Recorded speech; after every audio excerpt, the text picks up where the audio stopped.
Le saviez-vous, Didier Drogba a failli jouer pour la France et non pour la Côte d'Ivoire.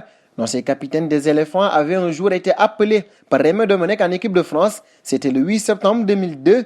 Il jouait à Guingamp à l'époque, mais le grand Didier a préféré porter la tunique de la Côte d'Ivoire.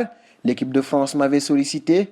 J'avais dit oui, mais il y avait toujours ce côté ivoirien chez moi et je me voyais plus en maillot ivoirien, avait indiqué le joueur actuellement en retraite pour expliquer son choix. Drogba aurait tout donné à la France. Il a parcouru 8 clubs français avant de retrouver la gloire en Angleterre: Dunkerque, SC Abbeville, US Tourcoing, Van Ossé, le Valois SC, Le Mans, Guingamp et l'Olympique de Marseille. Mais l'ex-buteur de Chelsea avait préféré ses origines. Si j'avais choisi l'équipe de France, il n'en aurait pas cet impact sur la population. Cela a beaucoup pesé dans mon choix. La France, c'est bien, mais pas assez pour moi. Non, ce n'était pas de la politique. Nous avons montré qu'à travers le football, la Côte d'Ivoire peut se réconcilier. En faisant référence aux incidents survenus en Côte d'Ivoire, a révélé l'ancien ballon d'or africain.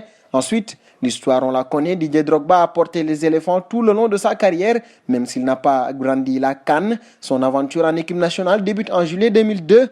Lors de l'hiver 2006, il amène la Côte d'Ivoire en finale de la Coupe d'Afrique des Nations perdue face à l'Égypte. Capitaine de la sélection, il conduit en juin la Côte d'Ivoire au Mondial 2006 où l'équipe est éliminée dans un groupe difficile avec les Pays-Bas, l'Argentine et la Serbie-Monténégro. Lors de la CAN 2008, l'équipe de la Côte d'Ivoire réussit à se qualifier pour les demi-finales face à l'Égypte. Malheureusement, tout ne se passera pas comme prévu puisque l'Égypte domine la Côte d'Ivoire 4 buts à 1 et met fin au rêve de Drogba de remporter la CAN 2008. En 2010, pour la CAN en Afrique du Sud, lui et les éléphants passeront de nouveau à côté. 12 février 2012, la Côte d'Ivoire, après avoir réalisé un premier tour fantastique et survolé les débats en quart puis en demi-finale, se retrouve en finale contre la Zambie. Cela semble être une occasion unique pour cette génération dorée amenée par Didier Drogba de remporter enfin une CAN qui leur échappe depuis de nombreuses années. Pour cette finale, les éléphants font face aux surprenants Zambiens qui ont réalisé un parcours énorme. La finale est intense et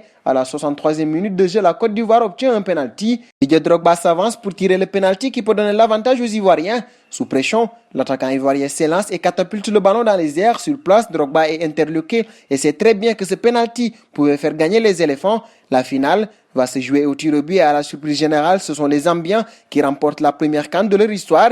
Didier Drogba, quant à lui, vient d'échouer une fois de plus dans sa conquête du trophée. C'est finalement en 2015 que la Côte d'Ivoire, après de nombreuses années de disette, remportera de nouveau la CAN sans Drogba, qui avait mis un terme à sa carrière en sélection quelques mois avant le début du tournoi.